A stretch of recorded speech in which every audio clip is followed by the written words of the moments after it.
All right. So I think we're going to get started. And as more people join, we'll just welcome everybody as we get in. I just want to introduce Alison because all of you probably already know who she is, but I want everybody to know how amazing she is and what she does for our florist community.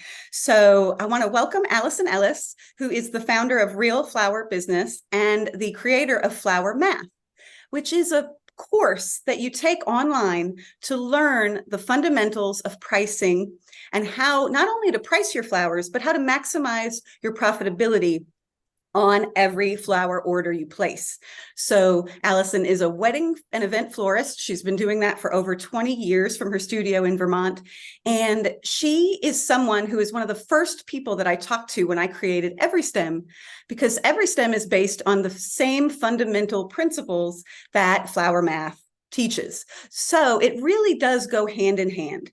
If you're using EveryStem to do your flower orders and build your recipes, you are using the fundamental principles of flower math because they are the same, they work the same way.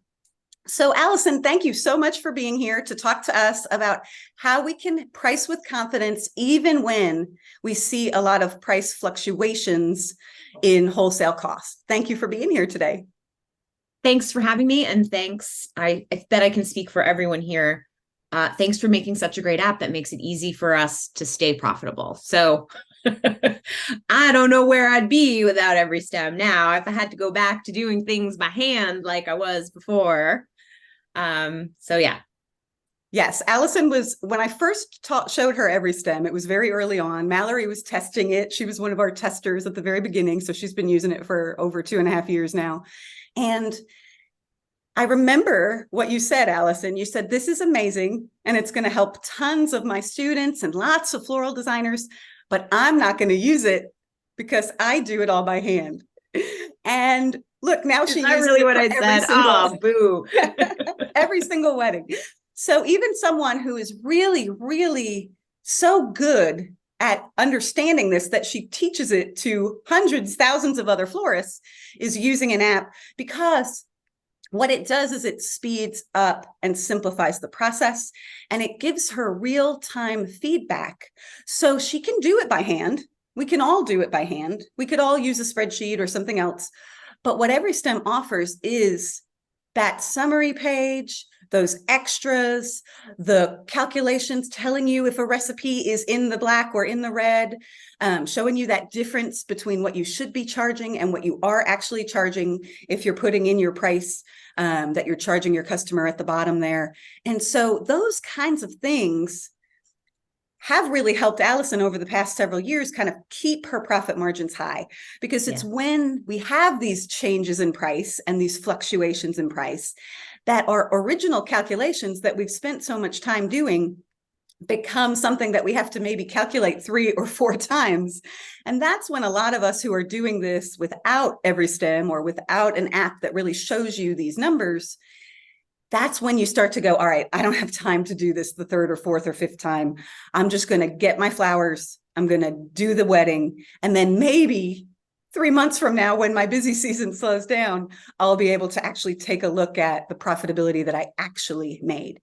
So I'm just happy to have you here, Alison, because you are so experienced with understanding some of the nuances of working with wholesalers, because you've got a lot of local growers in Vermont.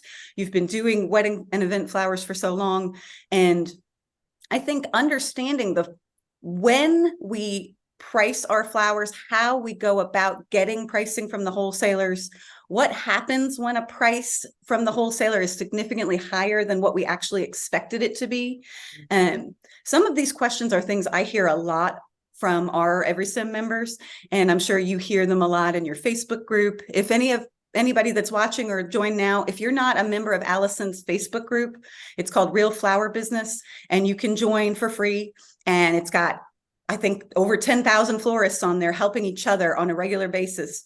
So join if you're not a member yet. But let's kind of get your idea of what you think about this topic overall, and then we'll get into some of the questions that we kind of had from some of our members that are really kind of wanting to understand what to do in some of these specific situations with the pricing fluctuations. Yeah, this is what's on all of our minds, I think, right now, right? Because like I don't just teach, I still do weddings. I just did a wedding over the weekend.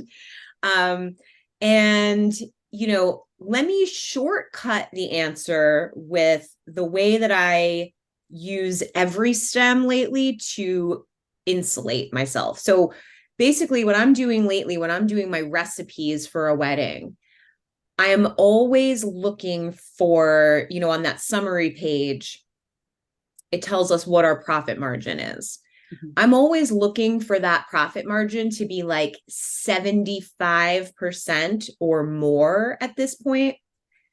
And that kind of builds in a little bit of wiggle room in terms of if when I get to the supplier. So I actually happened to, I wasn't doing this intentionally, but I happen to have my invoice right here from my wedding over the weekend. So like if I glance at it, there's nothing that jumps out as like, wow, that was super expensive. I know that a lot of people, I had a few people send me, yeah, sorry, I'm like actually reading while I'm talking. Yeah, no, nothing here was like overly out of line with anything.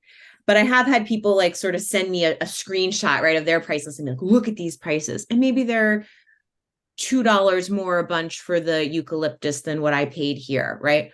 But again, if you have that 75% profit margin in your EveryStem app after you do your recipes, you're going to be insulated. So when I first hopped on, Luann, you said, how was my chat yesterday? So yesterday I did a chat on the 3 most important numbers florists need to know. I have a replay if anybody wants to watch it, but it'll be up till tomorrow at 5 p.m. So, I hate being so strict with it. It'll be up till 5 p.m.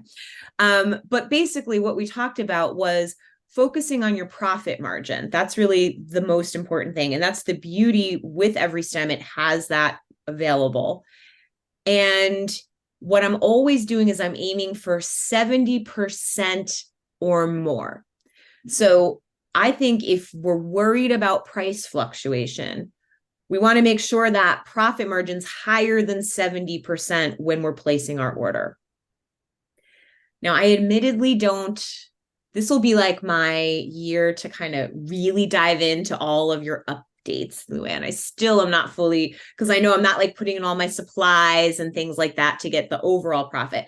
So I still know because, for example, my delivery is not included in my EveryStem order. So I'm making more money than that 75%, as I should, right? Because that 75% is on the flowers and supplies. Ideally, my 70% margin as the floor is on the flowers and supplies.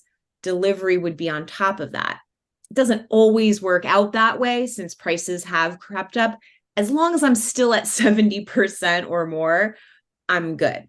So at the end of the day, on this wedding that I did on Saturday, I was at a 78% profit margin overall.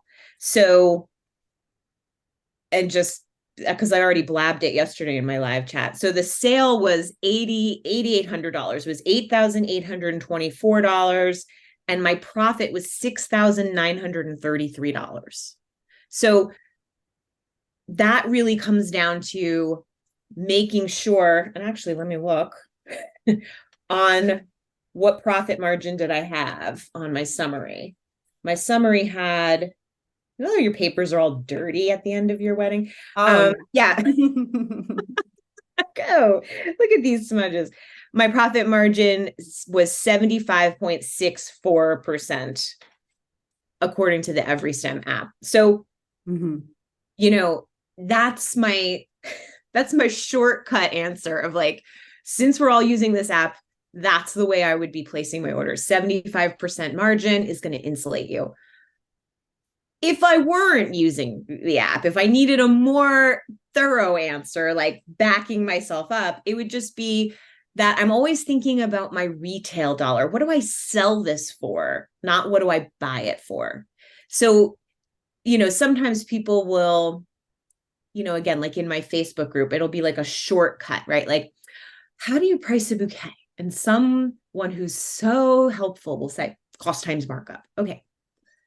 That's not helpful and vague and not accurate, right? Because we also have the design fee that goes into it, any supplies that you might have, right? Then your delivery is going on top of that. But what I'm always trying to think about is, what do I sell a rose for? So if I buy it, so this week my roses were $198, woohoo. They're not always, right? Sometimes they're $225 or $228. Some people are buying them for $168.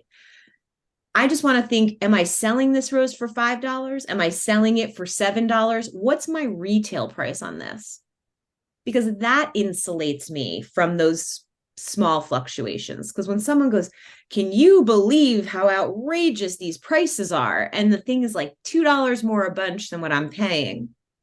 Yes, maybe that's outrageous. Or maybe at the end of the day, we still have a kind of similar retail price that we're charging, and you're not actually losing as much as you think.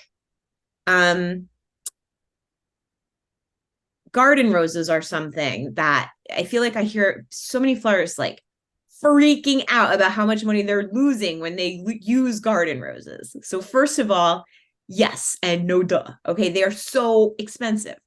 But we think about what we're selling it for. Now, when I'm buying something that's more expensive, callas, garden roses, if it's more expensive per stem, it's also more expensive on the end, right? The end result. So that's where it's important to understand how your markup is built, right?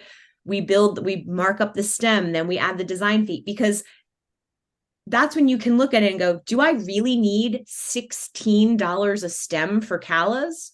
Or could I charge 12 and still be profitable? And again, I'm not saying that that's what you should do. I'm just saying these are the kinds of discerning decisions we can make, where at the end of the day, we can go, oh, I'm actually not losing money. Oh, yes, I ordered garden roses, and yes, I paid $5 a stem for them or whatever. So maybe I'm not charging $15 a stem because I only charged the customer 12.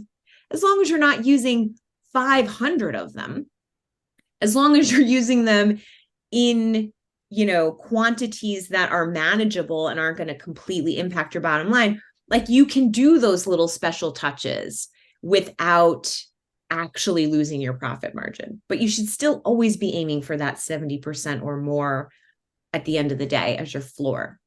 Exactly. I agree with that. And I think that the 70% profit margin that we're talking about, I just want everybody to understand that that is the profit margin, as Alison said, on the cost of the flowers and the supplies, if you are adding those supplies into your EveryStem calculations or however you do your calculations. So that 70% profit, you're taking your expenses out of that, right? So when you look at EveryStem, right below that profit margin number on your summary page, you're going to see something called profit in dollars. And that's the amount that you should be taking home after you've paid for all your supplies and your flowers, if you're putting them into your recipes. So if you, like Alison, you're only putting your flowers in there, that's going to be the money that you're going to take home after you've paid all your wholesalers for your flowers. Then you're going to take out your expenses. So that 70% profit margin that we're talking about is really a number to give you an understanding of how much you're going to have for your, anything that you're paying, your utilities, if you're working out of your home, if you're working out of a studio that you're renting, your rent, all those expenses are coming out of that 70% profit margin. So that's why we want that to be high. When we talk to clients and we see people saying, or other florists saying, hey, I'm making a 70% profit margin, what the client isn't understanding is that that's not the final profit margin. That's just the profit margin on our costs of materials. So we really don't need to share that with our client. That's an internal number that we're using to keep that profit margin high so that then we can take out all those other expenses and still have money left to actually then either reinvest in our business or to pay ourselves, which we all are here to make money. So we need to make sure that we keep that high. I know a lot of people will say, oh, well, I'm at a 50% profit margin, but we have to think about taking out all those expenses. So yes, we're adding our delivery fees, or yes, we're adding other fees onto there, but we want to make sure that we're keeping that at that 70% or higher, as Alison's saying, because that's not the final number, right? So if anybody has questions about how to calculate their labor costs or things like that, I have some really helpful tools in EveryStem that you can use to do that.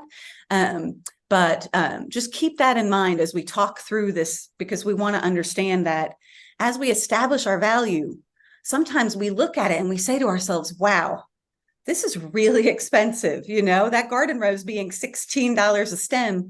Would I pay $16 for a stem of garden rose? But that's not all they're getting. They're getting all your time leading up to the event, guiding them through the process. Your custom proposal, if you do that, or your quote takes time, all the work that you've done to order the flowers, you know, all the time you've spent dealing with your wholesalers. So establishing that value in your own mind and saying, okay, this is something that we really want to kind of have as, you know, that established understanding of what our value is to our customers before we even engage with them. So we are saying to ourselves, if your markup is a 3 times markup, and then you're adding a 30% labor fee, that you are worth all of that money that they are going to pay you, because it's not just a flower. It's so much more than that. So if you need to think through that process, what am I doing that's just beyond the price of the flowers, so that you can really feel confident in saying this garden rose is worth $16, because I am going to baby it. I am going to take care of it. I am going to condition it well. I am going to deliver it in pristine condition. And I am going to make sure that my client is super happy before I leave whatever delivery I just did. So all of that takes time, effort, you know, expertise, you know, so we want to make sure that we're considering all of that, and that we're okay with that in our own minds and our own heart before we go ahead and kind of start telling our customer, oh, okay, well, it should have been, you know, $300 for this design, but I'm not kind of establishing the value in my own mind, so I'm only going to sell it to you for $250. Then what happens is we end up squeezing ourselves and designing to the $300 price point, but only selling it for $250. So that's how EveryStem can really help you, because you can start to see those real numbers and kind of say to yourself, okay, I really want to get this 70% profit margin at a minimum. So I'm going to go ahead and make sure I'm pricing everything to see maybe a 72 or a 75% profit margin. So like when Alison said, if the eucalyptus is $2 more a bunch, and maybe the toffee roses go from $350 to $450 a stem, you still, when you go into your EveryStem event, adjust those prices and automatically see those numbers change, which is what I really love about it, is that you can really get the accurate information. Then you can say, okay, this only made my profit margin go from 75% down to 72%. So I'm still at a healthy spot. And that's kind of the magic of using the system, and also understanding the fundamentals behind it with a course like Flower Math that Alison teaches. So if anybody's doing this process with EveryStem, but you don't feel 100% confident about how it actually works, you can take Alison's Flower Math course, and you can really understand the fundamentals, come back to EveryStem, and I think it will make 1,000 times more sense, because once you have that established in your own mind, you can be a little bit more confident with using the program and feeling that every time you hit a 72 or a 78% profit margin, you feel good about it. Like Alison's easy to say, like she just said, oh, my last wedding, I made a 78% profit margin. Like it was nothing, because she knows that she's worth that price. Yeah, I don't go, oh no, man, I made too much money. I should have made 8% less, right? And again, this was something I mentioned in my chat yesterday. the most important thing in all of this, because it's easy to sit and say, and we sometimes will notice this on Instagram, Luann, someone will kind of throw out like, there's another way to price, but then there is no specificity attached to these sorts of statements. There's no receipts to back up these statements. And so here's the deal. Like the beauty of, understanding the way we price and what our margins should be is that we can feel confident when we're sending a quote, confident when we're placing that order, understanding if we fell short, like seeing it, going, oh, it was the toffee roses. That's what did it. Instead of just like, I don't know why, right? You can pinpoint it.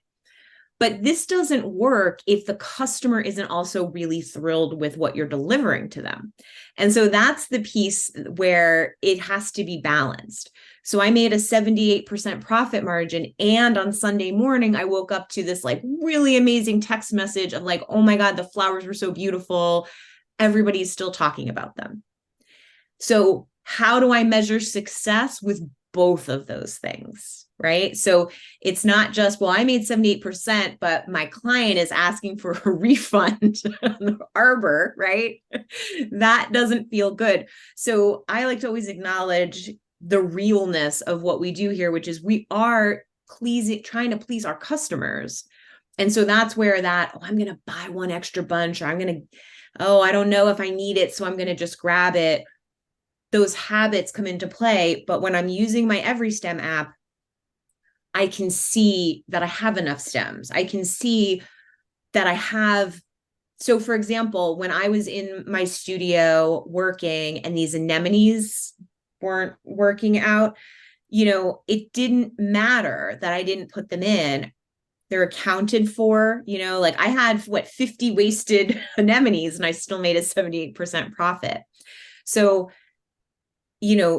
also, I just want to say, because, there are fluctuations, but my invoice for my wedding was on the flowers was $1,728.92. And what EveryStem estimated it would be was $1,694.05. So like really close, right? Really close between what I have been estimating versus what the real numbers were. Oh, and that's not even fair because I added ranunculus that I bought just for a friend, and that was $20. So really, it was only off by, and I'm glad I remembered that because I was like, this is really close. I mean, it was literally off by dollars. You know what I mean? Like by dollars here. So anyway, keep using your app. Yeah. So comparing those things, I think, is really a important thing to think about, because when you're looking at, saying to yourself, okay, I'm doing this wedding, or I'm doing this event, or I'm ordering these flowers for whatever it is, how can I predetermine what my costs are going to be and try to really hone in on what the wholesaler is going to charge you? So a lot of people feel, and what I've heard from a lot of our EveryStem members is, well, my wholesaler won't really give me the accurate price up front. And I'm going to be honest, if you're working with a wholesaler that cannot at least estimate the price for you up front, then you probably should be looking for a different wholesaler, right? Or they need to at least give you some general idea of what you're going to be charged, because frankly, you need to get some general pricing information up front. The wholesaler is there to help you. They are making money off of you. You are their customer. And I think it's really important to kind of understand that we need to build those really good relationships with our wholesalers so that we can then say to them, hey, I have an order for 600 white hydrangeas, and I see that they're $2.10 a stem at this other wholesaler. You're down the street from me. Can you match that price? Can you do a better price? Can you help me out with this? And so really building that relationship and not being afraid of asking the right questions and having those honest conversations can be super helpful, because I think a lot of times we're not really thinking about you leveraging are wholesale relationships. And I actually, I think Rachel just joined and she's in the UK. Hey, Rachel. And we just had this conversation a couple of weeks ago about delegation, and it's on our EveryStem blog. But she said one of the things that's the biggest missed opportunity for florists is that we are not using the relationships with our reps at our wholesalers to the full extent of what we could be doing. Challenge them. That was her words. She said, challenge your reps. She used to be a wholesale rep, so she knows all about this. Give them a list of flowers and say, what's the best quality and price that you can give me for these? And that's work that we have to do a little bit on the front end. But doing that work on the front end can really help us, because then we kind of know, okay, these are some of the prices right now. This is where I'm going to be. And if it goes up or down by $2 a bunch, or the price of the toffee rose goes up by a little bit, I know that if I build in that 78% profit margin, if it goes down a little bit, I'm still going to be okay. And knowing on the front end that what you're building is enough for the client, as Alison was just saying, is huge. So I was just talking to someone else in the UK. Her name is Vicky. She's a floral designer, and she's also a coach that helps other florists in the UK. And she just got one of the biggest requests for a wedding in her entire career. She said it was $30K. And she said, I usually do not price my designs and do my recipes in EveryStem on the front end. She said, I've been a florist for many years. I kind of have my pricing established. You know, I charge $350 for a bridal bouquet. I charge $150 for a bridesmaid. She said, but because this wedding is so big and so expensive, she was actually, as we were messaging back and forth, going back through every single recipe and building out her whole wedding so that she could make sure she was going to make enough profit margin. And so you don't have to do that for every single wedding, but that's what EveryStem is there for. It doesn't have to be just on the back end, figuring out the recipe after you've already put the price in. If you build a recipe in EveryStem, that retail price at the bottom of that recipe is going to show you how much, based on your markup and your fees, what you need to be charging to hit that healthy profit margin. So go ahead and use that on the front end, like Vicky's been doing, and really make sure that you're making enough profit. So that way, then when you go back and adjust those prices, maybe a month before, and when your wholesaler is giving you those final prices, go back in, edit it, and you'll see where you end up. Or you can even make a copy of the event, adjust the prices so you can compare the two, which is amazing. So you can use EveryStem in a lot of different ways, but really feeling confident about that relationship with the wholesaler on the front end, and putting their feet to the fire a little bit and saying, hey, I'm your customer. I'm going to buy, $1,700 worth of flowers from you this week. So what can we do to make this work for both of us? We don't have to be at their mercy. We are their customer, and they should be kind of helping us with that. So in that vein, Alison, what do you? Yeah. Because I think that is like a really, really good point. The relationship piece, and the fact that sometimes they do want to hear you ask for something different, or say, hey, and again, sometimes it's just as simple as florists just need the words, right? And you just gave them to us. So-and-so can do these hydrangea at X price. Can you match that or beat it? It can be just that simple. The worst they can do is say no, and you will live, right? It will not kill you. So similarly to what you were saying, and I want to tie this in, I don't know if you said Gina has a question here on the labor. This kind of ties in. So Gina says, hi, Gina. In EveryStem, there's a labor section. It defaults to 30%. So is this my labor or the labor I have, i.e. my employees or freelancers? So that labor is the thing that I always refer to as the design fee. Yes. And you do have to click the box for it to activate. I learned that. So it's already there, but it doesn't automatically add it until you click that little checkbox so that it adds the labor. And I did something similar to what you were saying Vicky did. I didn't, on a $30,000 wedding, while that sounds like, champagne dreams and caveat, whatever wishes, I'm not looking for that kind of activity in my life. That is like a lot of flowers and people and stress and everything. But the profit margin naturally goes down. Once we go over about a $10,000 sale, the margin is going down because it takes more people, more vehicles, more stuff. So I haven't talked to anyone who does weddings that are like $30,000 that meets a 70% margin on those weddings. So that's okay because they're making more money overall. But also I'm not looking for that kind of a headache. So it's, to each their own on that. I, though, did get a request for someone who has like a $10,000 budget who wants to do like a kind of elaborate, but mostly greenery arbor for next year.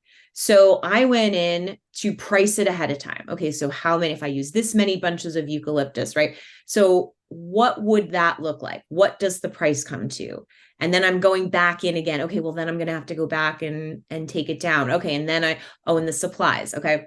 So then to answer Gina's question, so the labor is that design fee. So I'm going to put in there what it is for that. Like, is it 30%? So it defaults to 30%, which is the lowest your design fee should go. Luann and I hear people out in these streets talking about 20% labor. I have never in real life seen a flower shop charge so little for their labor. Okay. So that is some make-believe number that came up from somewhere that gets strewn about and 20% ain't it. 30% is the lowest markup. 30 to 40 is what I suggest as an average markup for anything you make.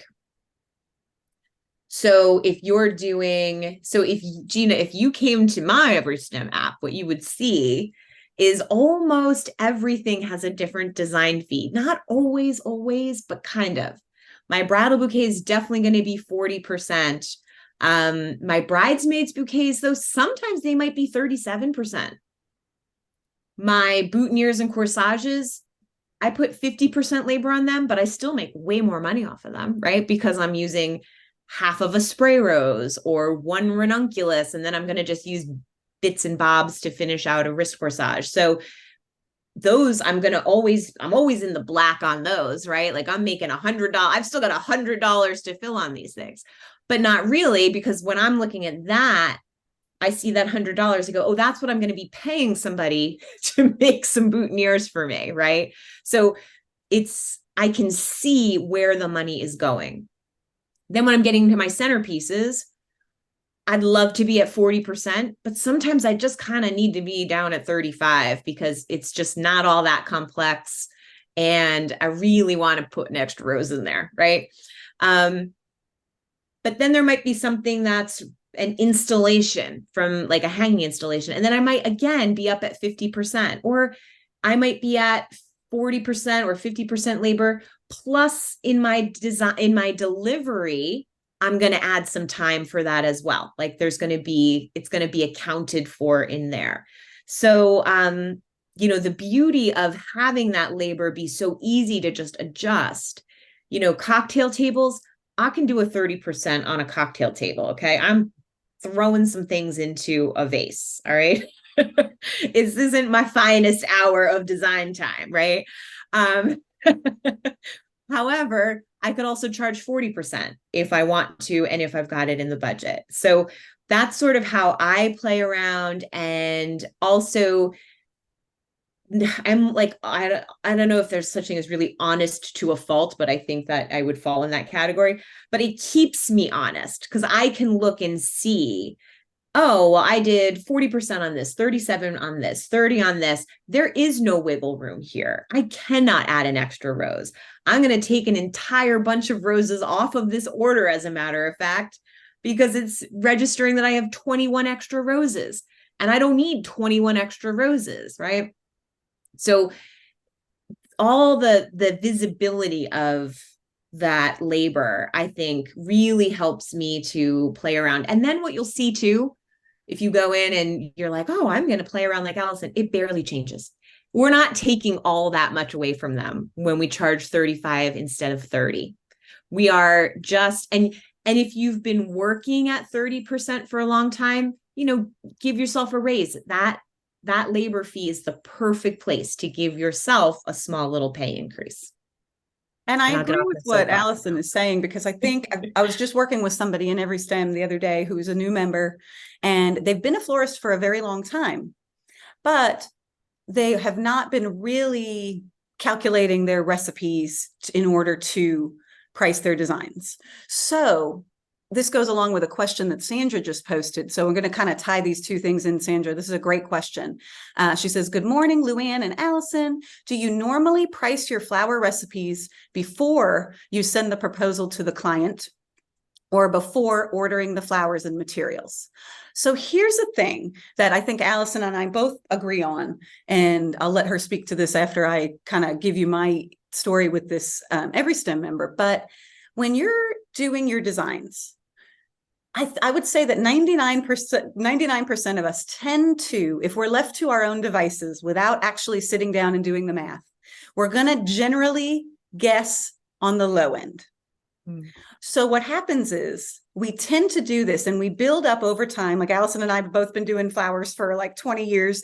So we kind of feel like, okay, we know the prices of flowers, but also the prices of flowers have been creeping up. And so when I'm thinking, oh yeah, a stem of stock is $1.29, maybe it's really $1.59. Now, as we said, there's that wiggle room. There's a little bit of difference, but a lot of us who are experienced designers, we're still thinking prices from pre-COVID. We're still thinking I can do a bridal bouquet for $250, or I can do this big lush bridal bouquet for $300.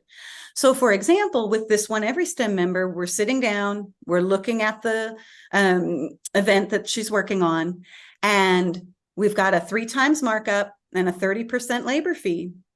And the recipe is $131 of cost of the flowers. So now if I think about a 3 times markup, if I price my bouquet at $300 and I don't even include a design fee, I can only spend $100. So what's happening here is she's pre-pricing at $300. She wants to do a 3 times markup plus a 30% labor fee or design fee, but she's putting in $131 of costs just in the flowers. So there's this feeling of, this is wrong. This can't be right. I don't understand why it's not adding up. And it's not adding up, frankly and honestly, because we're not looking at the real numbers on the front end before we're pricing these designs and sending them to our client. So this designer is faced with 2 choices. Choice number 1, lower the recipe and get within the price that I've charged. Now, if I've already charged my client, let's say this invoice had already gone out, the wedding is happening in 2 months.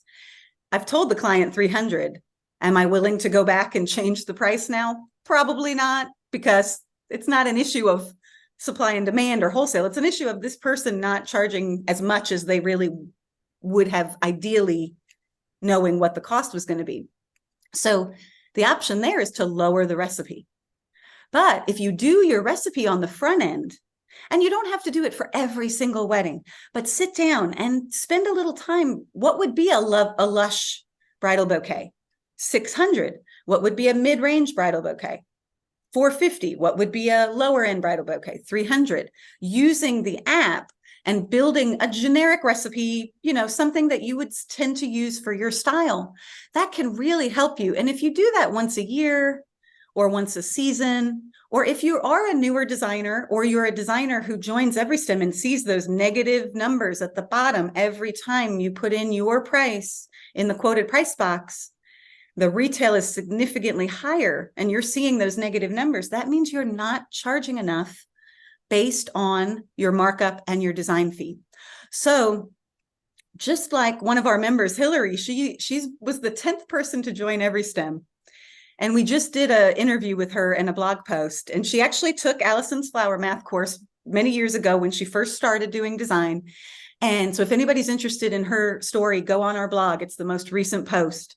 But Hillary, thank you for doing that for me. She said when she first joined EveryStem, it took her about 6 months.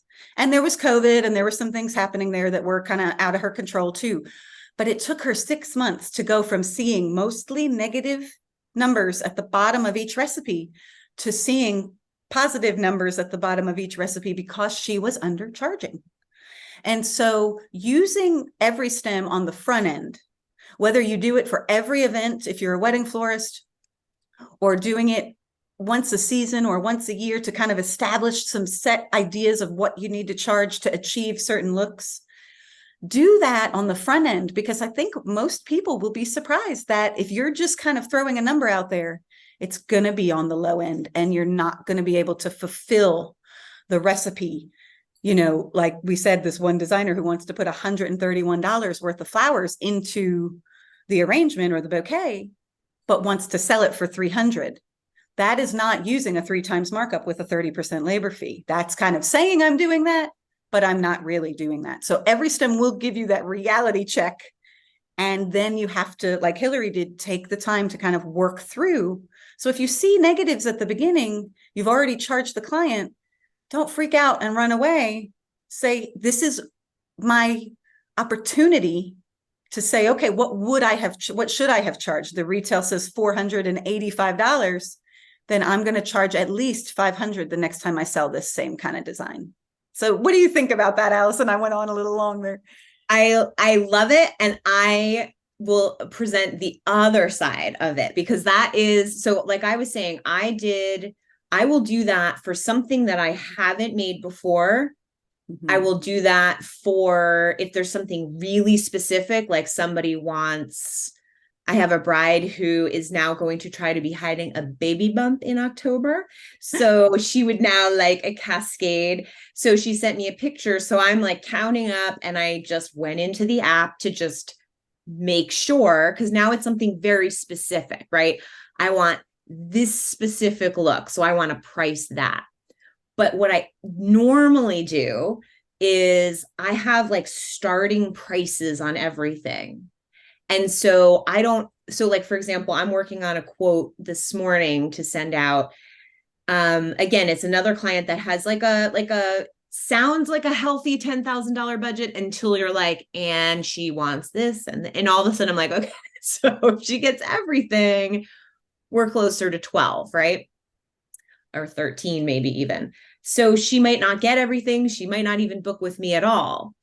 So I don't really want to spend all that much time with this person. So I'm going to throw out to her my like quick and dirty quote, basically. So I've got a little description and I've got the price for everything. And I'm going with my starting prices.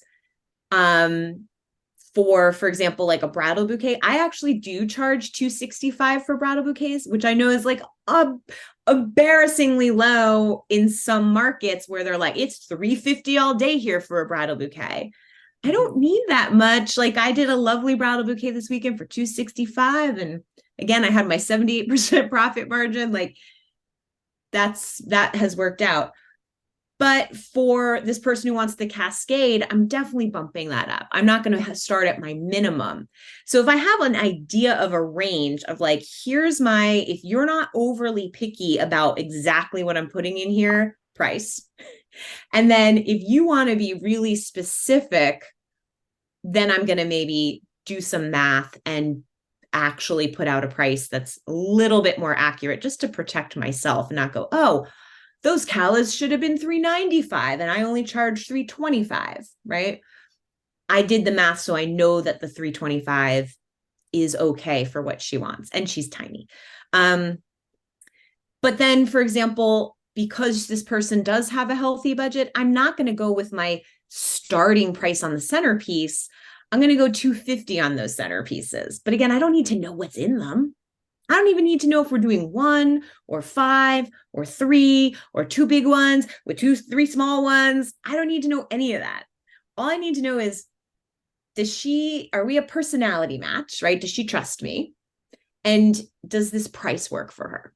And then all those other details will come into view later, where we can hash out, is this a table runner? Is it a this? Is it a that, right? Is it bigger than a bread box? Is it smaller than a bread box? But I have a starting place without having to spend too much time. So Does that answer your question, or could we be more specific on any of that? Yeah, I think that makes a lot of sense. And I think it depends on where you are in your business too, because I can say that when I had my flower shop, I did a kind of a minimum price guideline. And this was kind of when, we didn't have everything on the internet back then all the time, but I would just email it to, right now, it's like, I would probably have it on my website now if it was the case, but I would email it to the client. And, a lot of times, I shouldn't say a lot of times, but every once in a while I would get somebody who'd say, oh, well, it says on your price guideline that the bridesmaid bouquet is, $125 minimum, but you're charging me $175 on my invoice. And I would say, yes, this is because, we're making yours a little bit bigger and a little bit more whatever than the minimum would be. And most of the time they would say, oh, I totally understand that. Or the alternative would be, hey, could we adjust that design to make it 125? And so that's the conversation, being communicative and having that honest, open dialogue with your clients is so important. And I think a lot of times we don't always really use that to our advantage. We can sit down and say to a client, like, there is no way I can go lower than this. For what you're looking for and for what you want, this is the price. So I want to give you the option of either adjusting the design, meaning lowering the recipe in some way or form, either changing the design, making the arrangement smaller, or changing the look so that we can make this fit for you, or maybe I'm not the right choice for you. And that's okay too. A lot of us really feel like, I used to feel like this so much in my business. I wanted everybody to book me. I mean, I still want everybody to use EveryStem. Like, I just care so much about what I'm doing and I believe in what I'm doing and I want people to buy from me. So we have to let that go. And we have to understand that not everyone is going to buy from us. And that's okay. So being able to kind of accept that and saying, I'm going to put it out there. I'm going to give my client these options. And I'm going to let them know that this is how I operate so that they have some control over what they're buying. And we don't want to just let them run. We're not going to have them say, I had one EveryStem member once. She said, I had a client who sent me a list. I want 3 white roses, 2 white hydrangea. Okay, that is not okay. We're not letting our clients do that. But we are going to give them the option between maybe a $450 cascading bouquet, like Alison's talking about, versus a $300 or a $265 more rounded traditional style bouquet. They have to understand that a cascade bouquet is more product and more labor. If they don't want that, the other option is still there for them. So being able to communicate with your clients and really just listening to them and understanding what they're asking you is something that we develop over time. It's a skill that we have to work on. But, not being afraid to say, here are 2 options. I used to do this a lot with arches and bridal bouquets. They'd say, I had a client once who said, I want an all peony bridal bouquet.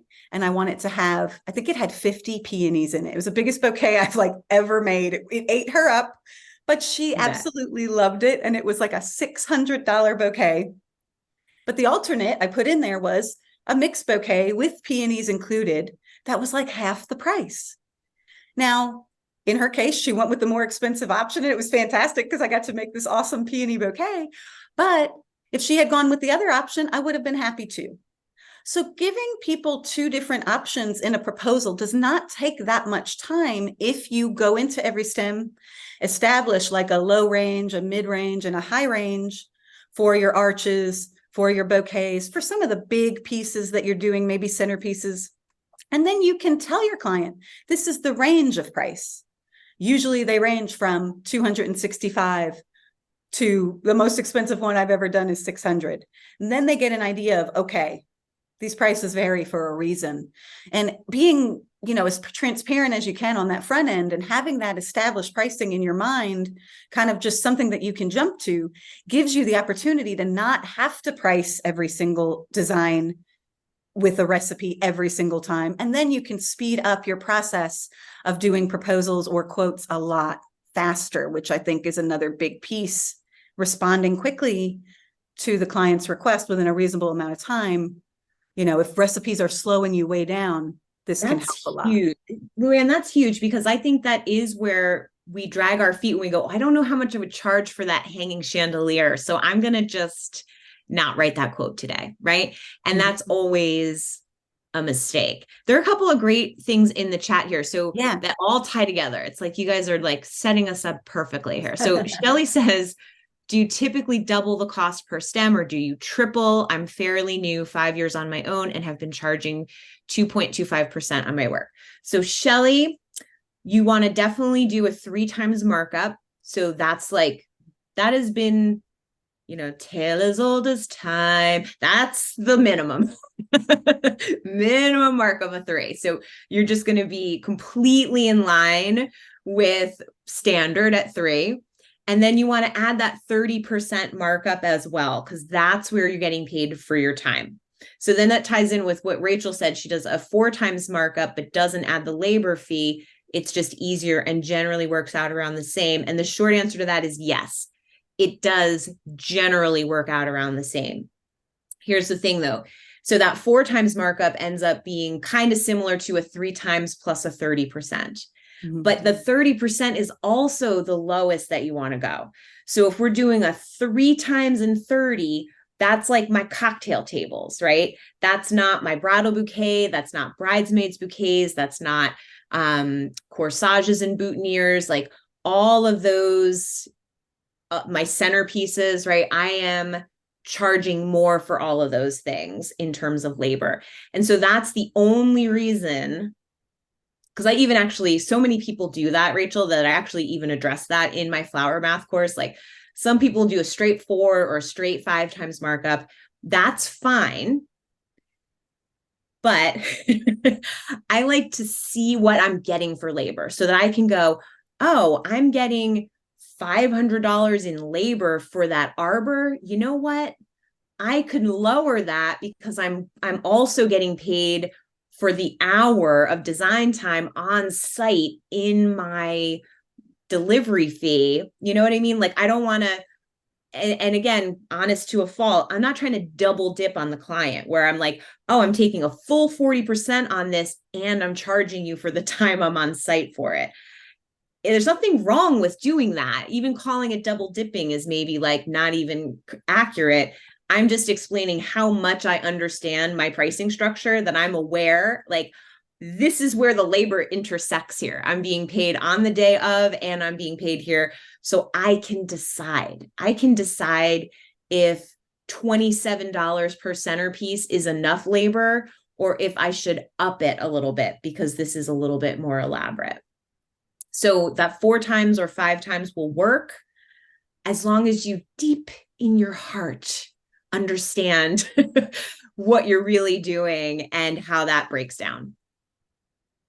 Do you mind if I just go right at Gina's question too, Luann? Yeah, go right ahead, Alison.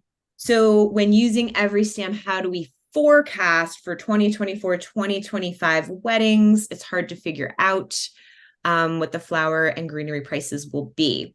So this is where I think I'm just going to imagine a slightly inflated price on everything. I'm going to either raise my minimum. So in 2025, maybe it's not $265 for a bridal bouquet, maybe it's $295 or $350, or if you're already at $350, maybe it's $375.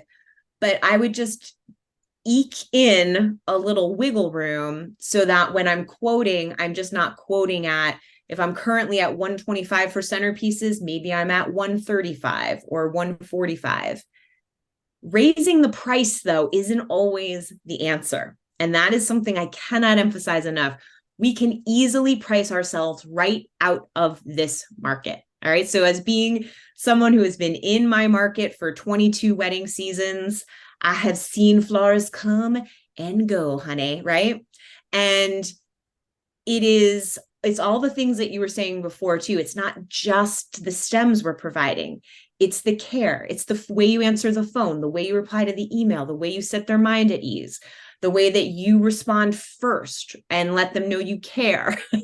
All of those things are what they're paying for, the access to you. access to you is also what they're paying for.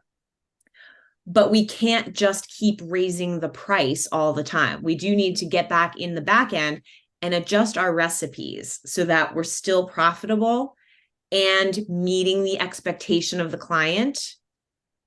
But we can't just make it higher and higher and higher, because that's not necessarily where our customers are trending towards.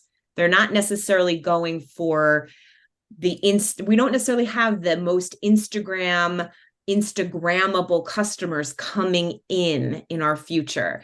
They're the clients who are going to say things like, I've already heard twice in the past 2 weeks, the word wasteful. In 20 years of weddings, I have heard things like, well, the flowers just die. Okay, I've heard that. I'm not going to lie. But I haven't heard the word, we don't want to be wasteful, like I did the last 2 years. And I've been waiting for this. This is right. All our clients are going to be like the Greta Thunberg mindset, right? Is this environmentally friendly? Do I really need this? Does this serve a purpose? Am I hurting the planet? It's going to impact us because we are the most visible aspect of that to some degree. And so how do we make it feel not wasteful? And how do we fit in with those clients moving forward? It isn't only going to just be raising the price, unfortunately. It'd be easy, it'd be great, but that's not always going to work. So we're going to have to adjust things on the back end as well. Right. And Rachel just mentioned, if you keep an eye on how much flower costs are increasing, this will help. In the UK, our flower prices have increased by at least 30% in the last year. So I think that's important to know, to be aware of what our costs are and to understand, the system of our markup is based on our costs. So I've had a lot of people say, like Alison was saying earlier, if you're paying $2 for a flower and you're marking it up 3 times, or you're paying $8 for a flower and you're marking it up 3 times, you're making the same amount of money. It's just that we're quoting so far in advance that sometimes we feel squeezed on the back end when we're trying to fulfill the client's requests. So how do you feel about that, Alison? You've been doing this for a long time through different price fluctuations. Do you think it all kind of evens out in the wash, or do you really think you need to say, okay, I'm going to put in a 3.5 markup for this wedding in 2024, because that's another way you could do it in EveryStem. Yeah. You could easily change your markup higher. And then when the wedding comes closer, you could put it back to 3 and put the new prices in. So what would you say about you that? should have an app for pricing for people to teach us how to, that's not my first rodeo, Yeah, no, that's actually a really good strategy though, right? Even if you went 3.25, if you're at 3, if you're already at 4 though, right? That's where it starts to get like, do we start to price ourselves out? Right. And it's not like that we have to be competitive or be the lowest price. It's just I think anytime people are comparing quotes, which they're being way more visible to me about this year, it is a different flavor, and I am here for it. Okay. But it's like, I'm waiting for another quote for somebody else. That doesn't happen to me so much. I'm all about like, I book a client in 10 days, they inquire and then they're booked. It's a little more like, you guys out there, what's going on? And they can't just compare price, right? They're going to compare everything. Again, the experience they had with you, the conversation they had with you, the price that you're giving them. But we don't necessarily have to be the lowest price and the best service. That's not always going to match up. But we do need to be aware if we start seeing ourselves losing weddings because we're pricing them a little bit higher, what do we need to adjust? Do we need to attract a higher end client? Do we need to adjust our expectations? Do we need to help moderate their expectation? But no one has to have wedding flowers. These are purely luxury. I mean, I know even saying that feels untrue, but it is factually true. You can get married without flowers. I mean, you shouldn't, but you're talking to the wrong crowd, right? But we all know it's true. I mean, I had a client walk in one day and say, I don't want to be here. I don't care about flowers. And she had this real negative attitude. And I said to her, I said, you're talking to the wrong girl. I mean, I was real honest with her. I was joking and, and I said, if you don't want flowers at your wedding, you don't have to have them. And I think I was the only person, and I think she did meet with several florists. I think I was the only person that said that to her. And I think she only bought a bridal bouquet from me. She ended up buying a bridal bouquet for me, and she didn't have flowers anywhere else. She had candles and whatever, put some little things on the table, designer, whatever she bought at the Hobby Lobby or Michael's or whatever. And if that's what makes that client happy, so be it. I made her a bridal bouquet. Her mom picked it up. And I made, a couple $100 and we all walked away. But being honest, and like you said, finding that connection with the client, and maybe we need to have another call about that because that's a whole nother story. But I think it's finding that sweet spot. And I've written some things about this in my blog before. I'll have to share it on Instagram again. I called it striking a healthy balance. You have to make the client happy, and you have to make a healthy profit. And this is where we struggle a lot of times, because trying to find that mix can be really hard, or that right balance. And so I think understanding what your costs are, Rachel just mentioned, there are some designers that she's worked with who are more expensive, but they're faster. So what's their labor rate, right? Or you have people who are newer, but they're less expensive. And maybe there's always going to be that little bit of flux.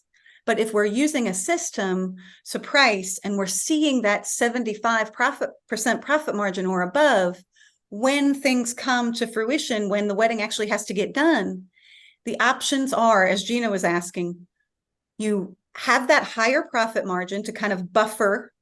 And then if you have to, you might have to go back in a couple months before that wedding and maybe slightly reduce those recipes because the prices have gone up. If you create a recipe in anticipation of a 2025 wedding with a 78% profit margin and a very full, healthy recipe, and that client books you because it's within that happy medium of what we're talking about. The client likes you, you're giving them good service, you're pricing it fairly for what that client wants. Then when you go and update those prices, a month or two before the wedding in 2025, if the prices go up, it's okay. You're still going to probably be pretty healthy within those ranges. And, we don't know the future. We don't know how to predict the future, but we can do a few of these things, leave some wiggle room, make sure we're working off a high profit margin, and really deliver a high quality experience to our client that differentiates us from what other people are doing. And I don't know what that is in other people's businesses, but in my business, it was really listening to the client, because I had so many clients who would say to me, and maybe listen to what your clients are telling you over and over again, or what they're writing in their reviews. Luann, you're the only person that listened to me. You're the only person that wrote me a proposal that actually was what I wanted. I felt like all the other florists that I met with just wanted to push their style onto me. That was what my feedback was. So I was very much the floral designer who listened to the client and made them feel happy, made them feel good, put it at a fair price. And I got a lot of my bookings that way.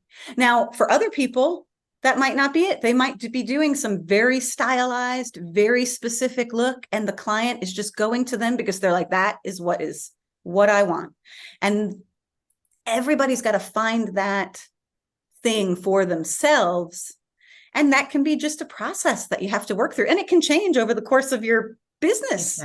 Yeah, it really does. Like your own personal brand flair, it can't always be about what we're trying to push. It's about that. What does the client want? And how do we really, that's something I've become obviously like way better at in the past several years than I used to be, of really fully taking like a zygote of piece of information and turning it into a whole look for them. Right. And that's what they're coming to me for at this point, is like, oh, she gets me. Right. So that is something that if I'm a little bit more expensive on delivery, or I'm a little bit more expensive on centerpieces, it's not going to be the thing that makes or breaks somebody picking me. But if I'm $4,000 more than every other quote they got, do I feel like I'm $4,000 more valuable? As we're tracking this, how prices have fluctuated. I know you and I talked a while ago about how in the grand scheme, I've been in the floral industry for 30 years now. What I paid for a rose last week and what I was paying for a rose 20 years ago as a buyer, or 20 years ago, 25 years ago as a buyer for a flower shop, is not that different. Okay. We're talking about maybe 20-cent difference. So I know there are some people who are experiencing big price swings in their market. And then that's not what I'm experiencing, right? So it's like, I want to be really sensitive that there are some people who are just always spending more on flowers because they're in a more rural place and things are getting shipped in. And so it's really hitting those people hard. Versus people who can just walk to the flower market in New York City and buy things at a way lower price than what I can buy them for. So that's where this idea of what you paid for it and what you sell it for, it doesn't necessarily mean I think everybody in New York City should be selling roses for $3 a stem, right? They should still have that retail value, and they just make a bigger markup at that point. And then there are going to be other things where we're going to have a smaller markup because the price did go up, like delphinium or something. When you were talking about stock before, I'm like, I think my stock is probably like $1.69 now a stem. So that's different than what you were saying, right? So everyone needs to kind of tune into their own, because it's easy to go, well, they're up by 30%, but then I'm not seeing that. Or it's easy for me to go, oh, that's pretty stagnant, but you're seeing it up 30%. There's a tale of two stories going on here, right? It's going to really depend on your country. It's going to depend on if you have additional shipping costs, and also what you're buying, because a lot of what we're doing is driven by the keeping up with the Joneses, right? Well, they're doing this, so I'm ordering that. Toffee roses this and toffee roses that. And like, do you really have a budget to support that? If you're not able to charge your client for it, you can't use it. Now, that's not nice to say, but it's kind of like the mindset we need to have. If you're really trying to break into the toffee rose market, I want toffee rose clients, they have to be willing to pay for it. Otherwise, what you're doing is you're selling a look that you can't actually sell.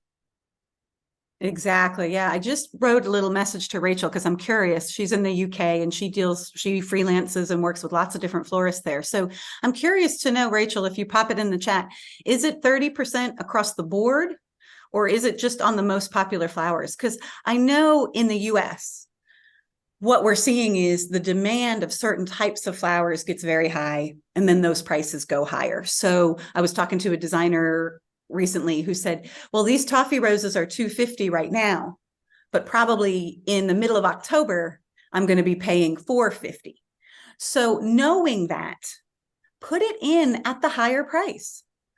And I have a lot of people who are floral designers who are also florist farmers. They grow their own flowers. And they will say to me all the time, what should I charge for this beautiful zinnia that I'm growing out of my own garden? I feel like I love doing it. It's fun. Charge what you would pay if you had to buy it wholesale at the market, because that is the fair price. That is what your client should be paying. You've grown this. It's even better than something you bought because you grew it yourself. So don't be afraid to put things in on a higher end. And there's a feature in EveryStem. I don't think, Alison, you've used it much yet. Maybe you have, but I know you said you're kind of still learning some of the newer features. But there's a feature in EveryStem that's called the swap item feature. And what this allows you to do is it allows you to click on any flower in your flower order, your event, and switch it out for another flower. So if you are seeing a couple of specific flowers that are super expensive, that the price has gone way up on, and you're doing this, a month or two before when you're trying to place your flower order, you could look through your flower library and say, okay, what is another flower that is going to be less expensive, that's going to fulfill the client's wants and needs. And maybe it's not exactly what you had in mind. And I've talked to designers and it's like, we're more disappointed that we can't get that specific type of fritillaria or that specific, whatever it is, fringe tulip. But if we can swap that out for another less expensive flower, and across the board, you can do it on one page or you can do it on all the pages of the event, it will automatically, magically, the power of software code, it will show you the new prices across the board in all your recipes. So don't be afraid to say, okay, I'm the designer. I'm selling these arrangements based on style. The client has hired me because they trust me. They know my work. And I feel confident knowing that this toffee rose can be subbed out for something else.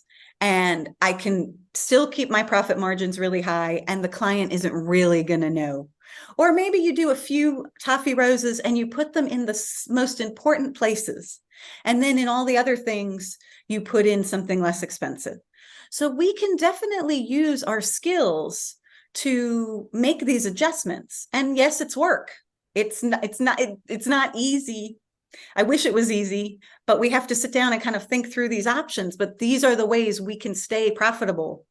Staying profitable as a small business is not easy. I wish it was, but knowing your numbers and being able to say, okay, I'm going to let my client know that I'm only going to put the toffee roses in her bridal bouquet and her arch or whatever it is. And the centerpieces and these other things, the bridesmaids bouquets, are all going to get something slightly different.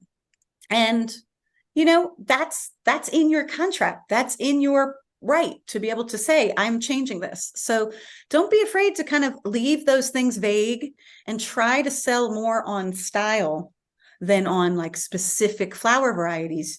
You can sell a color palette. You can say, okay, I know you love these toffee roses. They'll definitely be in your bridal bouquet, but they're going to be unlikely to be all over your wedding because I know that they're really, really high. So I don't know if that's something that you do with your clients too, Alison, but I think that might be helpful for people, especially when you're thinking about a 2025 wedding when we're not even out of 2023 yet. Oh my God, thinking about a 2025 wedding, it gives me a heart palpitation. Yeah. I saw somebody had a thing on their website for 2026 and I thought, oh my goodness, maybe we need to say, reach out when it gets a little closer. That's another option, right? Well, and here's the deal. That's the trend we're going to be seeing, right? We're in a pendulum swinging kind of time here where we had everything obviously got canceled and then everything was back on. And then, God, if I want to get in on this, I better get in now, right? And what did we have? All these clients that came to us pretty stressed, if we're being honest, right? Feeling pretty rushed into their decisions, not feeling that same kind of sense of, I don't know, like happiness that I like to hear from my clients, right? The first question I always ask is, how's everything going with the wedding planning? This gives me a gauge. That's where I hear, oh my God, or it's going really great, actually, right?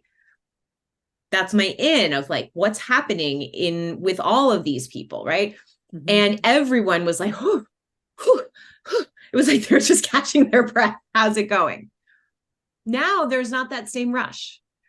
People are going to go back to, like, I was talking with a wedding planner friend of mine, and I was saying, I remember when it used to be like, it'd be the week before Christmas or something. And I'd be like, all right, I have 5 weddings booked for next year.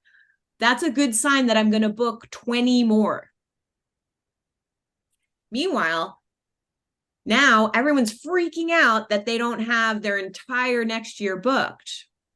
Or people are trying to pretend like they're getting 2026 inquiries. Okay.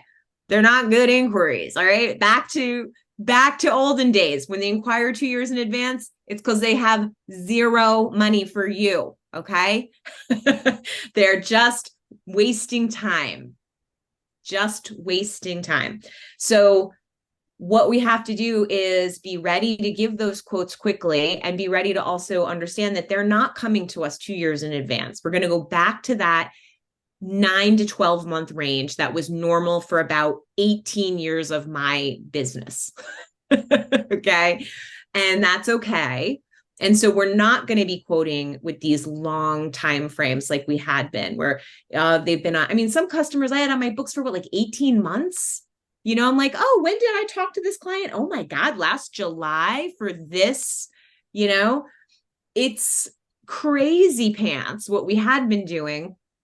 And we have to just get ready for a little bit more of a level-headed way and approach back to, I don't want to say normal, because it's never normal. Every year it's like, am I going to book?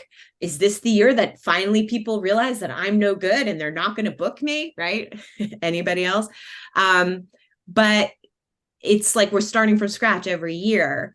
But don't panic yet. And also don't feel like you have to be quoting those way far out weddings. They're not that serious right now. Yeah, that's a great point. I think quoting way, way far in advance, Gina had just said, I'm not booking any 2025 weddings yet. So what is the timeline, right? So what do you feel comfortable with? That's totally up to each business owner. But there's nothing wrong with saying to your clients, if you're getting married in 2026, reach out to me, 8 months before, a year before, whatever it is.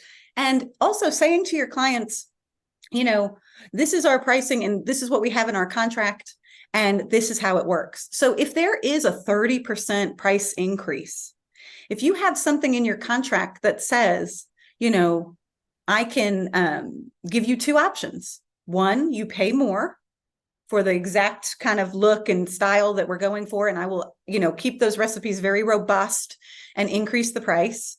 Or we can keep things, a little bit simpler, reduce the recipes, make a few adjustments to the flowers, and try to keep it within your original budget. Giving people those options can be really helpful. So if you're in a situation where prices are increasing that much by 30 or 40% in your area, then that's something that you can put in your contract and you can say, this is how I handle this. And then that way the client has one of two options. They pay more, they get that look, the prices have gone up, or they pay less, they pay what they've already kind of agreed to, and the recipes go down. And that's why it's nice to be able to adjust, because as a freelancer, I try to say this a lot in all my calls because I want everybody to kind of understand. If you've ever freelanced for anybody else, you know that when you walk in the door, you have a very, very limited idea of what you're going to be making and what you're going to be given to make that with. So if somebody says to me, Luann, I need you to make this beautiful arrangement. It's a $300 arrangement. And here are 2 buckets of flowers that I've predetermined. You go ahead and make that. I guarantee you I can make something beautiful. If they give me half that, I'll still make something beautiful. If they give me a third of that, I'll still make something beautiful. Now, what we're selling our client, their expectation, how we're managing that, that's important. But I've had so many designers say to me, Luann, now that I use EveryStem, I had no idea how little I could put in a design and still make it really beautiful. So don't be afraid to kind of think about how you could cut back a little bit and leave a little space between the flowers. Work with what you have and try to maybe cut back. That way, if you build a really full recipe and you need to cut back a flower or 2 or 3 on that recipe, it's still going to be a healthy design. And I know recently in Alison's Facebook group, I think it was, there was a designer who posted this really beautiful arrangement. And her question was, is this portfolio worthy? And then she said, what tips can anybody give me on this? And everybody wrote, oh my gosh, it was a stunning arrangement. I mean, this person was very talented. They made a beautiful design. And everybody said, wow, it's gorgeous. It's wonderful. I love it. It's amazing. And Alison said, think about, could you make it a little different? Could you take a few flowers out? Could you simplify it just a touch and still have it be beautiful? And then I tossed in, how much would you charge for this? Think about that, because as you're designing and you're practicing and you're making these things, we love stuffing things, making them beautiful and really full. But how can we do this where we know prices are going up? We know clients are becoming more selective about sustainability and understanding where their flowers are coming from. What perspectives can we put on this as a small business saying, I'm buying locally grown. I'm buying from local businesses, keeping our money within the community. I'm, thinking about impact, and I'm using as few flowers as I need to make something really beautiful. And so that way we can maximize our profit margin, make the client happy, and find that happy medium. But it takes work to really kind of get there and find that. I think EveryStem makes it a little easier because you're able to see it on the screen and make those adjustments easily. But don't be afraid to play with those things. Their recipes are made to be adjusted. Once you've put in the and I don't know, Alison, if you do this, I think you do a little bit. Once you've done your EveryStem recipes and you've seen your profit margin 70% or above, and you feel really good about it, you place your flower orders. Once those flowers come into your studio, you do not have to stick with exactly every single recipe as it's written. You know that you're on budget with what you've purchased, as long as you don't go back to the wholesaler and buy a bunch more. Exactly. Which sometimes we want to do. We got to control that.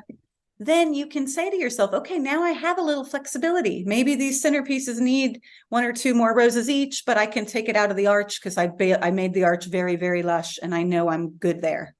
And then you have all your extras that you can also fluff and play with, because those extras are included in the calculations of your profit margin. So Gina, that's one other thing. Don't forget that when you're looking at your summary page, there's the extended cost, which is the cost for all the flowers and the recipes and any supplies you've added. And then below that is what we call the extras cost. And that's the cost for all the flowers that are being purchased, because if we buy 6 ranunculus in our recipes, we have to buy 10 from the wholesaler. They come in a pack of 10. So that's the cost that we're paying to round up to those wholesale pack quantities. And if we have 4 extra ranunculus, and like Alison said, maybe you have 6 extra roses instead of 21, you adjust those recipes to keep it kind of on the lower end. But if you have $80 at cost worth of extra flowers, you can fill those in as you need to as well. So don't feel limited by the recipes. You can adjust and play with things as you need to. So there's so much opportunity when you actually plan using recipes, that when you get to the final stage of doing the design, you have that creative freedom, instead of having to go, oh my gosh, I bought 500 carnations and I have no idea how I'm going to divide this out. And you're spending that whole time stressed doing that math on the fly. It's exactly true. And that's why whenever somebody says, well, I can't do recipes because it stifles my creativity, it's just such a story that someone's telling themselves. Like, I absolutely adjust the recipe once I get in the studio. If I don't like the shade of that, if something else looks better, if that dahlia is too big, I might change the color. Like, that is what we are designed to do. That's like our expertise. I want to throw one last little piece into all of this, which is always set a minimum when you're sending out your quotes. So I always do this. So for example, I'm going to send out that quote that I started working on this afternoon. And I have set a $7,500 minimum on the wedding, even though she's most likely going to spend more than that, because I don't need to set a $10,000 minimum, even though she's already disclosed to me that that's her budget, to get me to this venue that's not that far away. That's a great venue. On a Friday, I can do that for a $7,500 minimum. So that would mean if she needed to back anything out, if she has fewer guests coming, if she doesn't want to do that big elaborate arbor after all, she's still going to spend at least $7,500 with me. So she's not going to come back and say, oh, you know what, we're just going to all DIY the centerpieces. All I need are bouquets. So that's another way that you can really insulate yourself. Every single quote just gets a custom minimum. This isn't a minimum that's on your website, like, oh, we have a $3,000 minimum or a $5,000 minimum. It's every wedding based on what they need. Here's the minimum spend I'm requesting. And it's based on what they're asking for and what it takes to create something that's going to look like their expectation. So it's not like I'm not giving her a $3,000 minimum, even though I would happily deliver this wedding for $3,000 if that's what they wanted.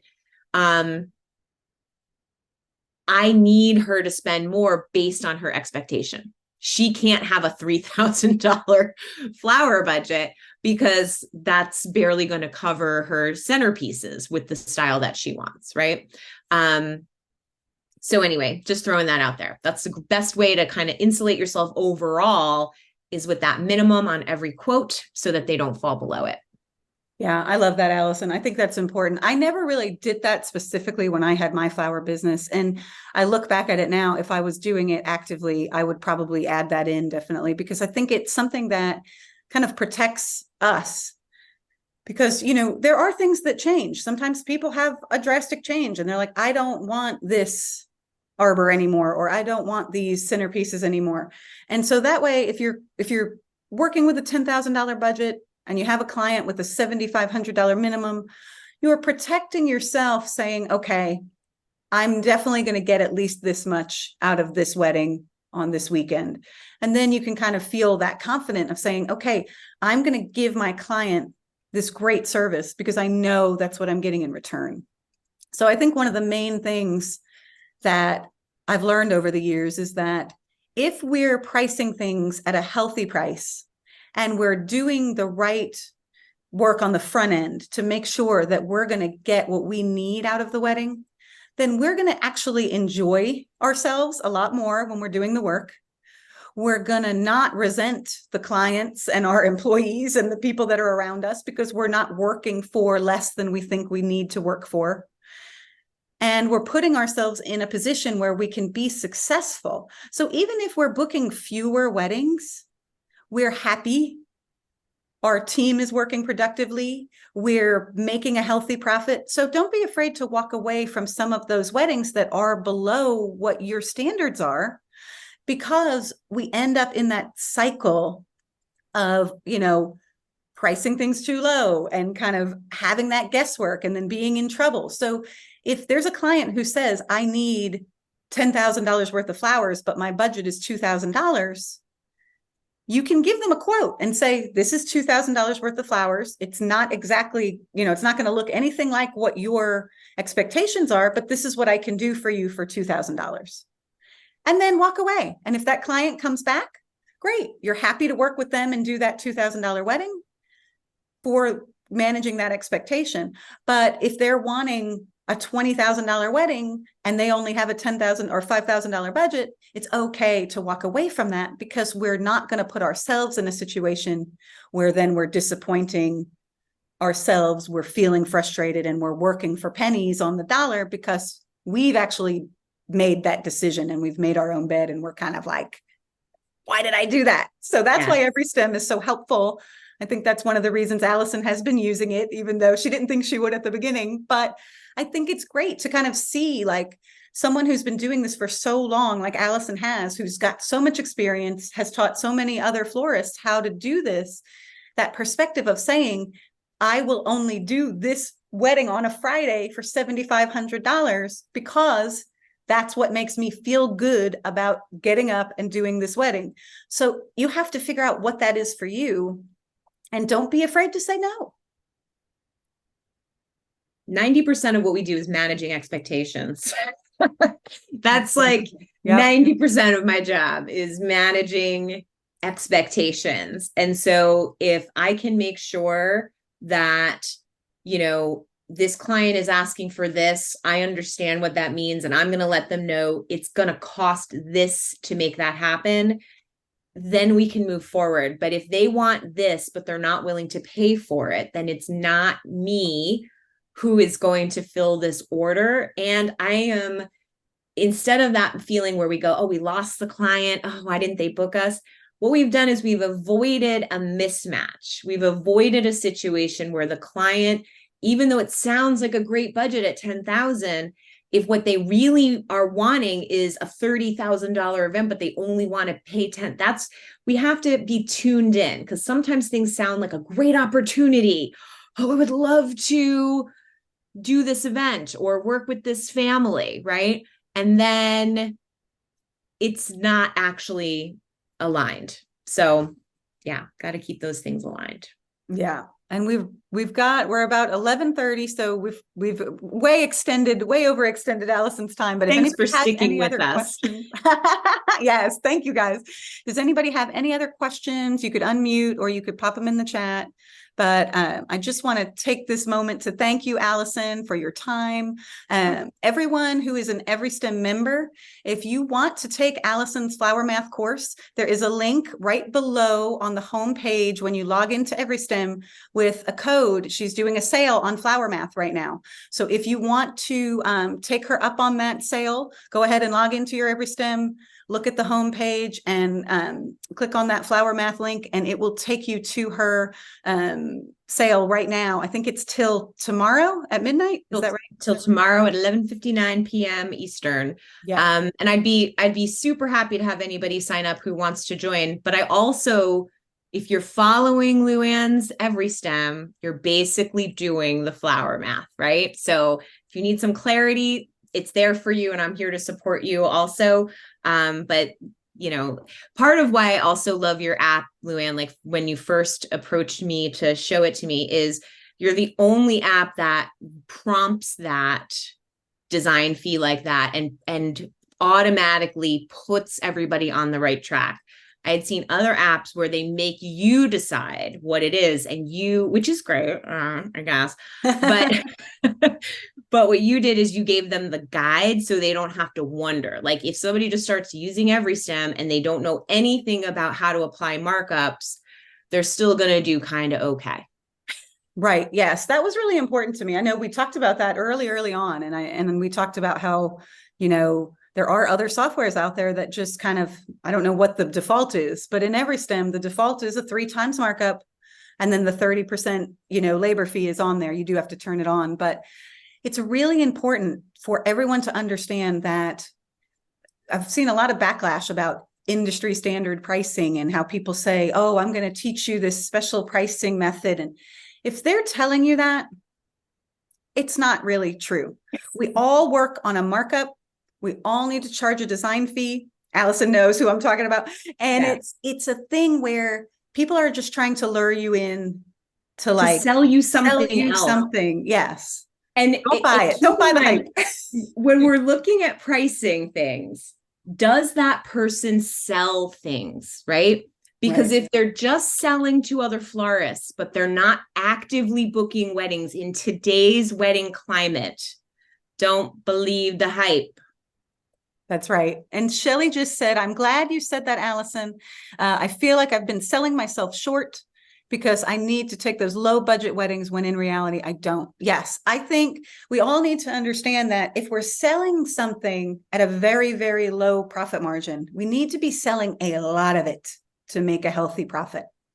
So as a boutique florist or a studio wedding florist, if that's what you're wanting to do, the mindset is not that of a grocery store, right? A grocery store works on very low profit margin because they sell a lot of products. You go in the grocery store. I went to the grocery store the other day. I saw, it was just like, I was like, is it Super Bowl Sunday? What is going on here? It was a madhouse. They are selling a lot of product for a low price or a low profit margin. For us, we are selling fewer products at a higher profit margin. So we need to understand that that's okay. And that when we put those standards in, I think I have something a while back about kind of setting your pricing with your CEO hat on and thinking about it that way. And then taking that hat off when you're actually engaging with a client and putting on your employee hat. Because if you had an employee who you said a 3 times markup plus a 30% labor fee or 30% design fee is the minimum we're willing to sell anything for, and they went out and met with a client and sold it for less, would they have a job? So we need to put ourselves to that same kind of, standard and say, I've chosen this because I know it's going to provide me with a healthy profit margin. And I know I'm going to be able to fulfill what my client needs a year from now. Right. If we're doing things at a profit margin that's so low, we're not going to be able to actually be in business a year from now to provide that product and experience and service for the client. So we need to keep that in mind. The healthy profit margin is what keeps the client protected. The client wants you to be there a year from now to go show up at their wedding and bring them that beautiful bouquet and that arch. If you don't charge enough, will you be there to do that? So those fundamental things are really important, and they can be hard to kind of think about when you're trying to get the business in the door. But Gina just said, I've been using EveryStem and have been able to purchase a delivery van because my profit margins went up. Thank you, Luann. That makes me so happy, Gina. I love it. I mean, people are making really big strides in their businesses. People who are actively using EveryStem, their profit margin is going up a little bit at a time. And so for the new members that are on here, or people who aren't using it regularly, let me know if you need help. I'm happy to help, because it's really important to just keep working at it. And that's what will get you to that point. It doesn't happen overnight. Yeah. And if you're not using it, just hop into it. Just get in it. It's really easy. I don't fully utilize all the things, and I still get so much value out of just using it in the basic format. So definitely don't be Rip Van Winklen on using it, especially if you're in here. And I want to say one other little quick thing to Shelly's comment about taking the low budget weddings. Mm-hmm. As long as the expectation is in line, right? Like I was talking earlier this year about doing some weddings that were not like you're not going to see them on my Instagram. Okay. But they were profitable. It was like one weekend where I had 2 not big weddings. It turns into a really beautiful, profitable little weekend. So, always making decisions from your own heart compass in terms of like, what does your business really do? Like, I don't do a ton of $8,000 weddings. I do some, but a lot of them are in that 4 to 5, 4 to 7 range, right? Like a little more regular size. So I never like to come on and be like, so let me tell you about all my 5-figure weddings and things like that, because that's just not actually what I do. I make a lot of money on small weddings. So it all adds up. That's awesome. And Sandra just said, I am able to buy a small cooler after my first wedding with EveryStem. Thank you. That makes me so happy. Good. Luann, you're so good. Look at this. I love it. It's so cool to see. I mean, one of the things that I did when I started EveryStem was I just really wanted to like help people figure this out. And I think Alison saw that from the very beginning. And definitely, the fact that it's around and we have hundreds of members and it's like really helping people make money that maybe otherwise you would have been not making that money. And it's just helping you grow your businesses and make so much impact. So I think that's really awesome. And Alison has been a big part of that. She's always been a supporter of EveryStem, and I really appreciate that. So I know we've gone a little over our time, but I want to thank Alison. I want to thank all of you for being here today. I'll share it on a replay and we'll post a little blog about this. And if anybody has any questions for Alison, you can find her on her Facebook group at Real Flower Business, or you can find her on Instagram at Real Flower Business. And if you have questions for me, I'm at EveryStem with an underscore on Instagram, or you can hit me up at a link inside the app if you're an EveryStem member. So thank you, Alison, and thank you, everybody. Have a great day. Bye, everybody. Bye. Thanks so much. See your faces.